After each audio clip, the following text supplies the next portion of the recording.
The introduction, the sentinel of the scrub, visual, cinematic drone shot sweeping over the vast red expanse of the Tanami Desert. A lone dingo is perched on a granite outcrop, looking out over the horizon. Narrator: if you look at a map of Australia, you see a lot of empty space. But if you're actually out there, standing in the red dust of the Pilbara or the saltbush plains of the Nullarbor, you realise that space isn't empty at all.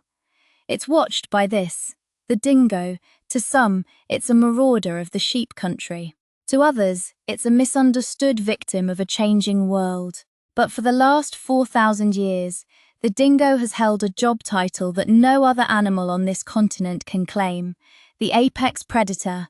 In a land where the weather tries to kill you and the food is always on the move, the dingo hasn't just survived, it's mastered the craft.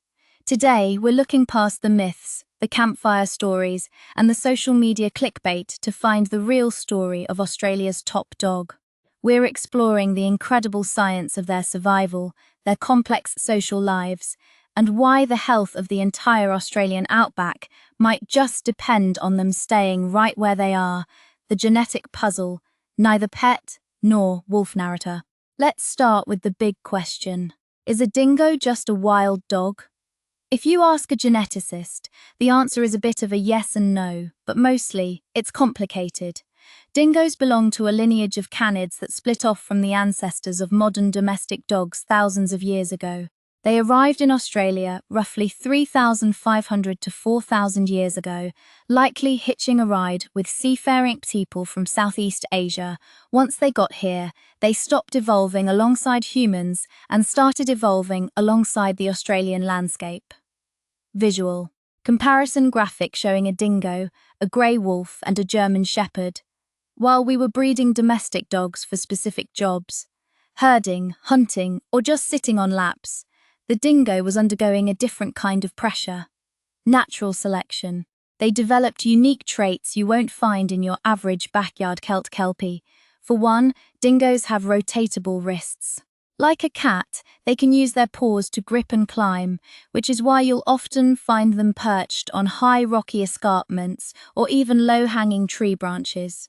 Their heads are broader, giving them a massive bite force for their size, and their ears can rotate 180 degrees independently to pinpoint the exact frequency of a hopping mouse in the grass. And here's the kicker. They don't really bark, not like a domestic dog does. A dingo might give a short, sharp woof if it's surprised, but their primary language is the howl.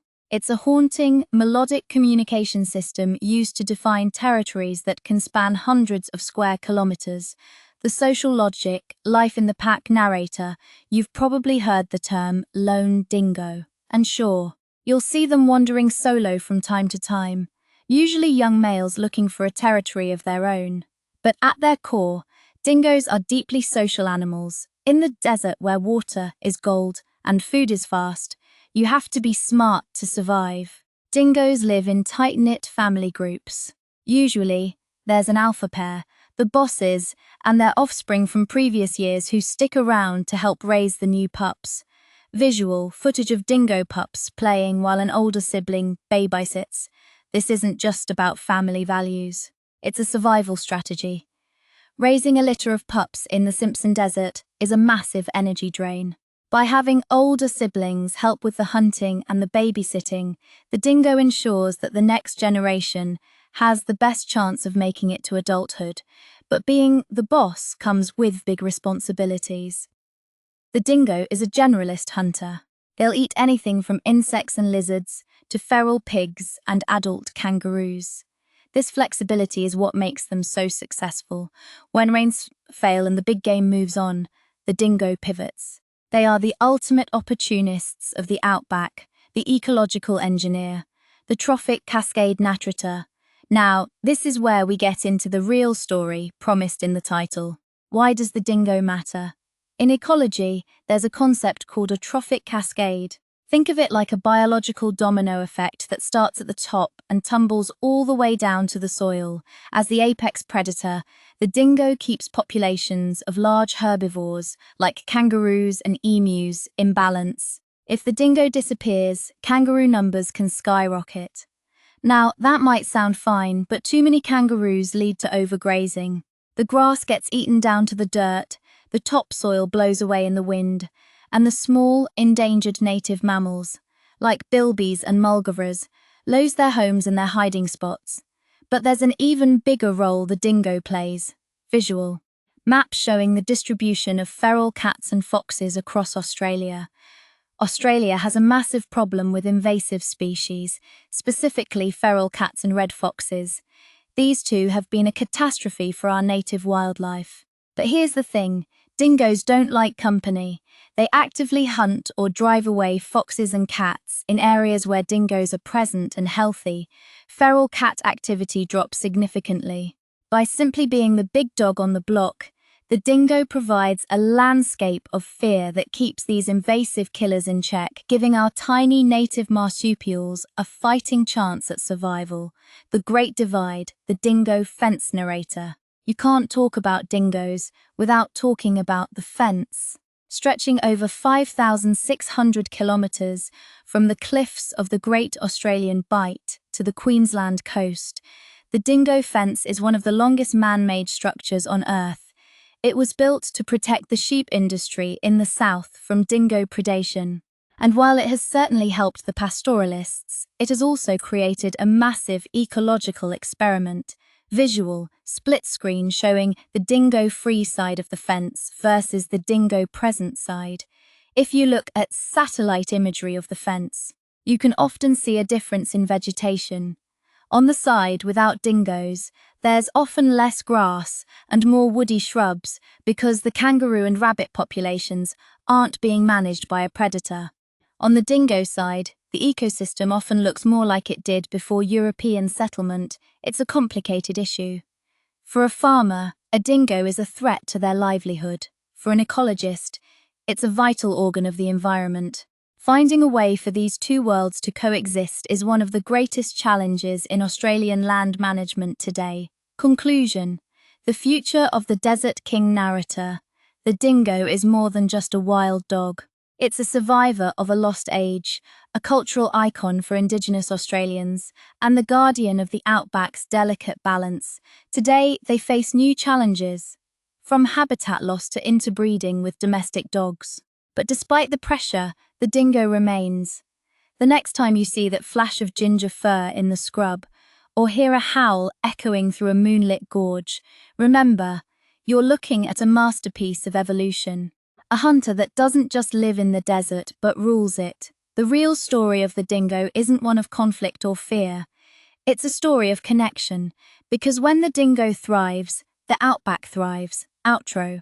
Thanks for joining us for this deep dive into the world of the dingo.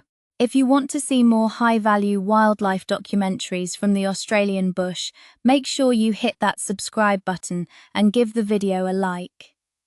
It really helps us keep these stories coming.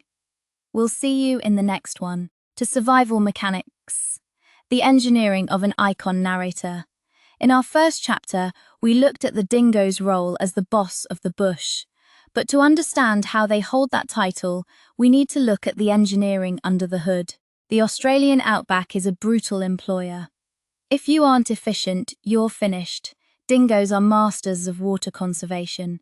While a domestic dog needs a bowl of water and a shady porch to survive a 40-degree day, a dingo is built for the bake. They can go for long periods without a direct drink, extracting a significant amount of their moisture from the tucker they eat. Their kidneys are highly efficient, and they've perfected the art of activity shifting, staying flat out in a cool den or a dry creek bed during the heat of the day, and only moving when the sun dips. But it's their metabolism that's the real kicker. Unlike domestic dogs, which can breed twice a year, dingoes have a strict annual cycle. They only breed once. This ensures that pups are born when the environment is most likely to provide, usually following the winter rains. It's a biological fail-safe that prevents the population from outstripping the available resources. The intelligence gap, why they don't play fetch narrator. If you've ever tried to train a dingo, you'll know they aren't eager to please, like a golden retriever. And that's because they're too busy thinking for themselves. Ethologists, People who study animal behavior have found that dingoes consistently outperform domestic dogs and even some wolves in problem-solving tests. In one famous study, dingoes were able to solve a complex puzzle to reach food by observing a human, whereas domestic dogs would often just look at the human and wait for a handout. This isn't just about being smart, it's about independence. In the wild, there is no one to feed you. You have to be able to navigate social politics, hunt cooperatively, and solve the puzzle of survival every single day. They have a remarkable spatial memory, able to remember the location of hidden water soaks or food caches across hundreds of kilometers of trackless desert. They aren't pets that have gone rogue. They are highly tuned, independent thinkers that view the world through a lens of cost-benefit analysis. If a task isn't worth the energy, they won't do it. It's not stubbornness, it's high-level desert logic, the purity myth, decoding the Dingo narrator. Now, let's tackle the biggest myth currently floating around social media. The idea that pure dingoes are extinct and we're only left with wild dogs or hybrids. For years, the term wild dog was used as a catch-all in policy, often implying these animals were just mutts with no conservation value. But recent, groundbreaking genetic research from universities like UNSW has flipped the script. Using much more sophisticated DNA testing than we had a decade ago, scientists found that the vast majority of wild dogs in Australia are, in fact, mostly dingo. Even in areas where they've come into contact with domestic dogs, the dingo DNA remains incredibly dominant. It turns out the dingo genome is remarkably sticky. Why does this matter? Because if we label them as feral dogs, we lose the legal obligation to protect a native species. But the science is telling us loud and clear. These are dingoes. They are doing the work of dingoes. They have the instincts of dingoes. And they are genetically distinct from the kelpies and staghounds they occasionally cross paths with. Calling them anything else isn't just a stretch. It's scientifically inaccurate, an ancient partnership, the First Nations connection narrator. To truly understand the dingo, you have to look back further than 1788. For thousands of years, the dingo lived in a unique, symbiotic relationship with First Nations Australians. They weren't just animals in the landscape.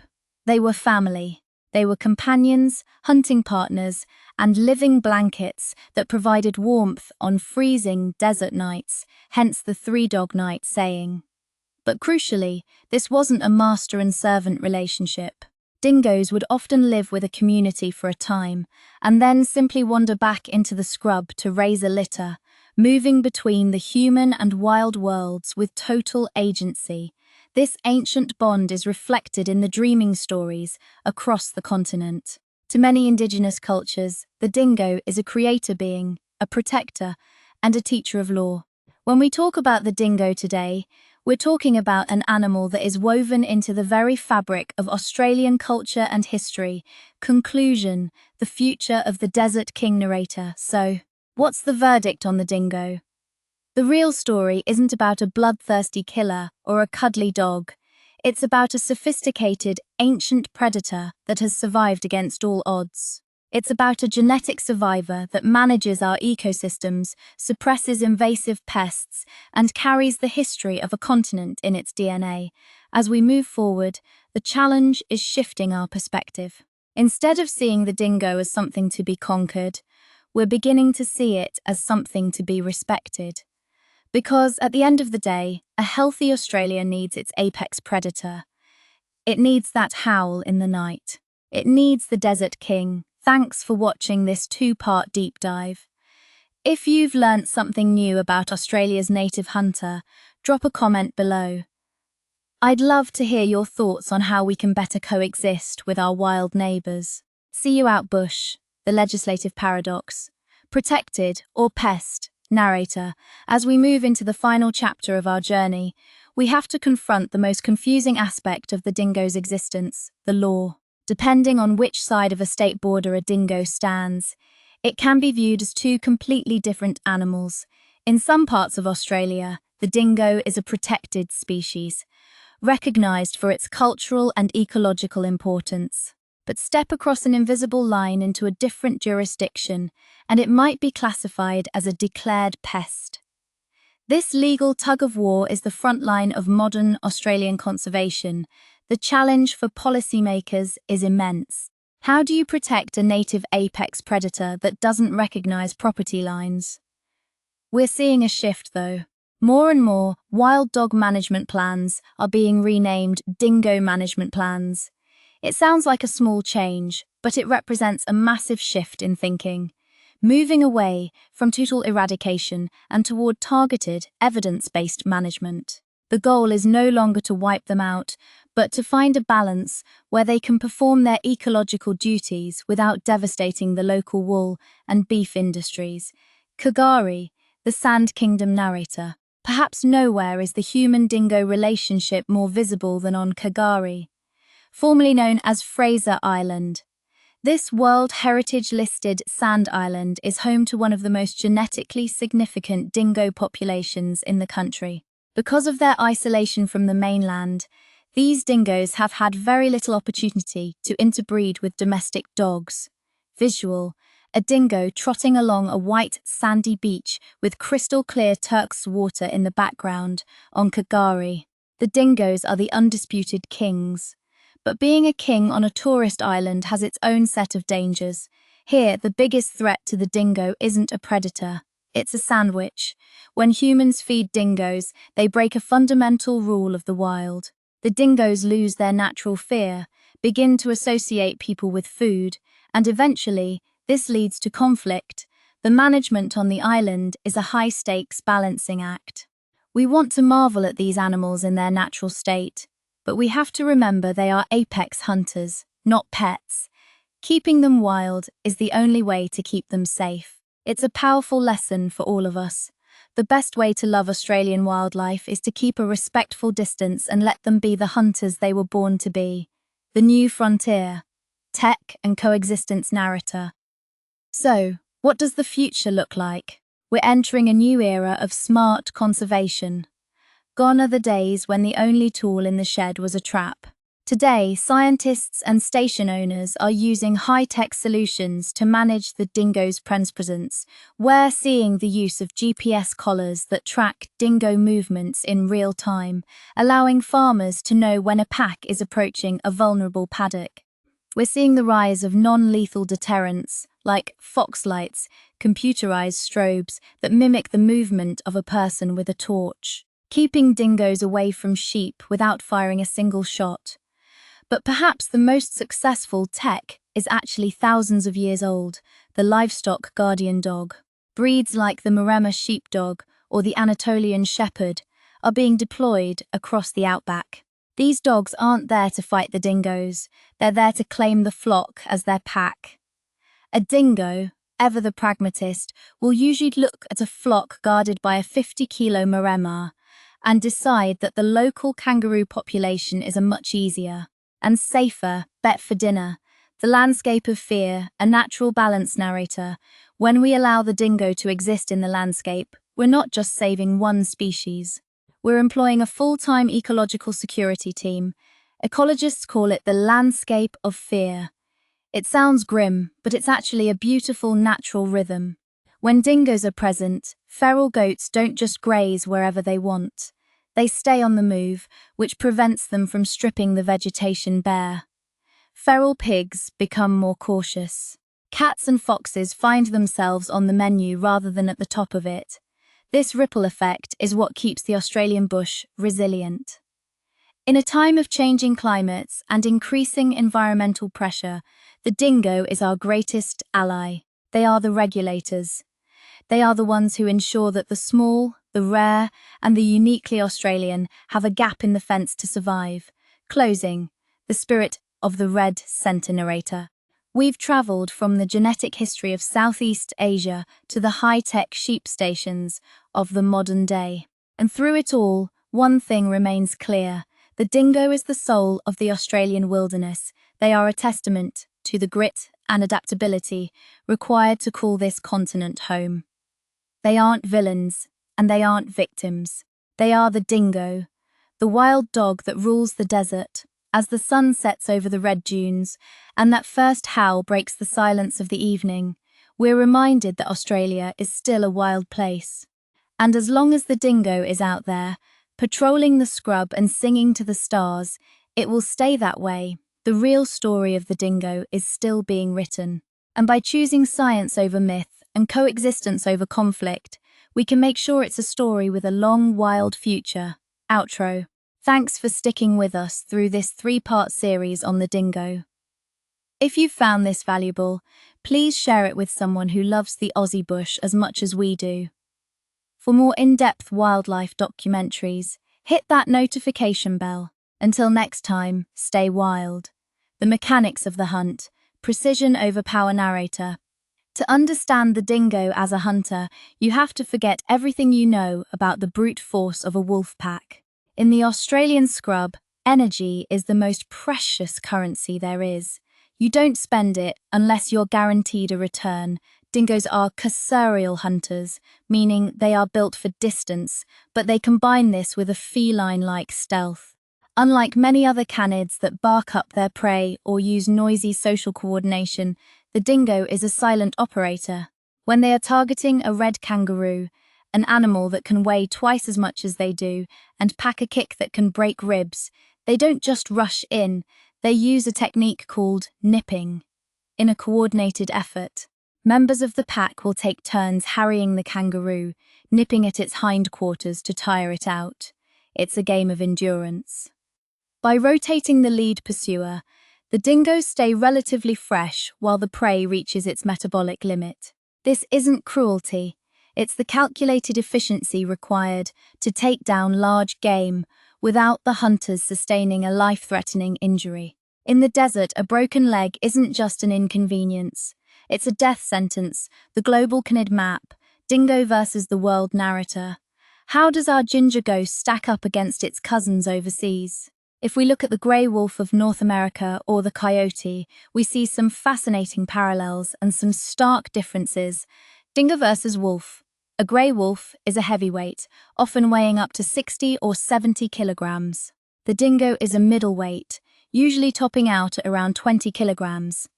While wolves rely on massive size and bone-crushing jaw pressure to take down elk and bison, the dingo relies on agility and heat tolerance. A wolf would likely overheat in the Tanami Desert within an hour.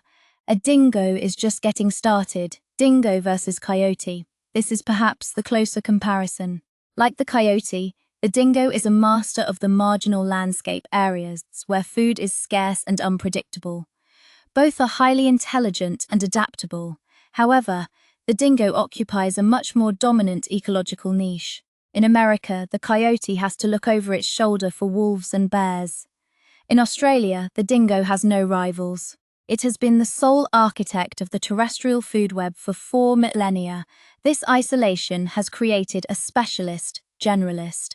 The dingo is the only animal on Earth that can successfully hunt a 90 kilograms kangaroo in the morning and spend the afternoon delicately digging for sugar ants or eating fallen fruit. Myth correction. The safety reality check narrator. We can't finish this series without addressing the elephant in the room, or rather, the dog in the campsite. There is a persistent social media narrative that dingoes are inherently aggressive toward humans. Let's look at the data, not the headlines. Scientifically speaking, dingoes are naturally shy and avoidant of humans. In the vast majority of incidents, the root cause is human behavior, specifically illegal feeding or the leaving of food scraps. This creates habituation. When a dingo loses its natural fear of people because it associates them with an easy meal, its behavior becomes unpredictable. Statistics show that you are significantly more likely to be bitten by a domestic dog in a suburban park than you are to be even approached by a dingo in the wild. By treating them like the apex predators they are, rather than cute photo opportunities, we almost entirely eliminate the risk of conflict. Respect is the best safety gear you can carry into the bush. The grand conclusion, the heart of the continent narrator. Over these 4 chapters, we've seen the dingo as a genetic marvel, a social strategist, an ecological engineer. and a cultural icon. We've moved past the wild dog label to see the animal for what it truly is, a perfected inhabitant of the Australian landscape. The dingo isn't just an animal that lives in Australia. Australia, as we know it, with its unique balance of flora and fauna, is a product of the dingo's presence. From the height of the desert dunes to the edge of the Great Salt Lakes, their footprints mark the health of the land. As we look to the future, the challenge for us is simple but profound. It's to move beyond the old world view of man versus nature and embrace a more sophisticated understanding of how we fit into this ancient system. The dingo has been doing its job for 4,000 years. Our job is simply to let them keep doing it. The desert isn't empty, it isn't silent, and as long as the ginger ghost is on the prowl, the heart of Australia will keep on beating. Outro. This concludes our deep dive into the real story of the dingo. If this series has changed the way you look at our native hunter, let us know in the comments. We're dedicated to bringing you the truth about the wild without the sensationalism. Thanks for your support, stay curious, and we'll see you on the next adventure. Cheers. Being dingo smart, practical safety in the wild narrator. We've spent this series looking at the dingo through a lens of respect and science. But if you're heading out bush, whether it's the dunes of Kagari or the gorges of the Kimberley, you need more than just respect. You need a bit of dingo smart common sense. The most important thing to remember is that dingoes are masters of observation. They are constantly weighing up the risk versus the reward. If you make yourself a reward, you're creating a problem. The golden rules of coexistence. Never feed them. It sounds like a no-brainer, but it's the single most common cause of dingo-human conflict. Feeding a dingo is essentially signing its death warrant, as habituated animals often have to be culled for safety. Secure your camp. Dingoes are incredibly clever. They can unzip tents, open eskies, and even work out latch mechanisms. Keep your food and rubbish locked in your vehicle or in dingo-proof storage. Stick together. If you're hiking or camping with kids, keep them within arm's reach. Dingoes are opportunists. They are far more likely to approach a lone, small figure than a group of adults. Don't run. This is the big one. If a dingo approaches you, do not turn and bolt. Running triggers their predatory chase instinct. Instead, stand your ground, make yourself look large, and stay calm. Usually, once they realize there's no easy meal or game to be had, they'll simply trot off to find something more interesting. The ethical horizon, a new way of seeing narrator. As we wrap up this journey, we have to ask ourselves, what does success look like for the dingo? For a long time, we thought success was a landscape without them.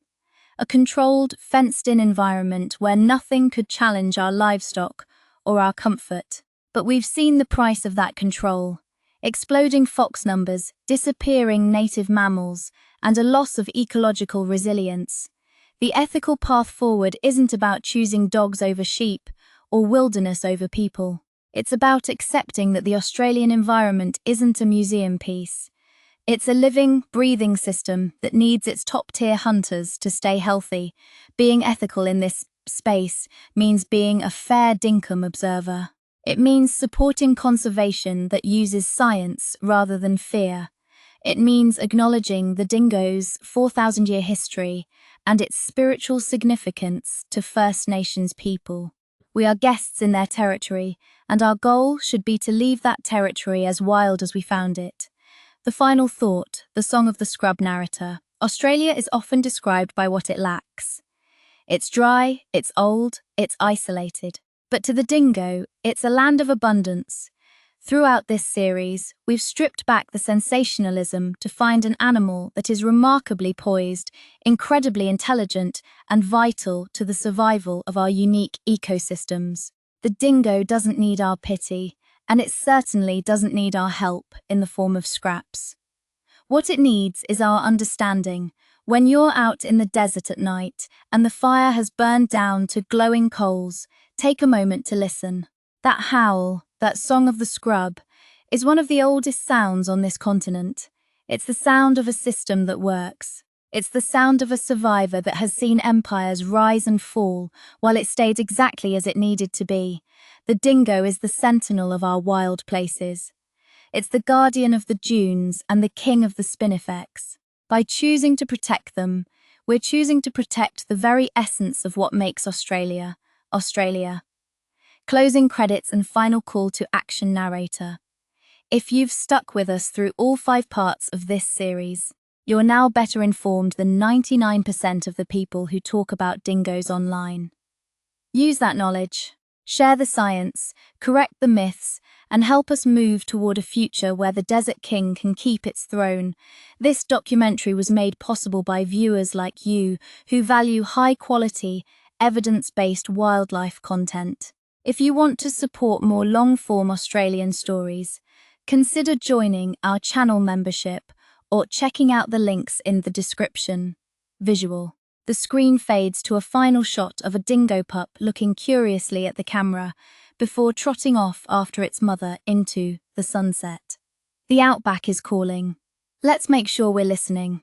I'm your narrator, and this has been the real story of the dingo.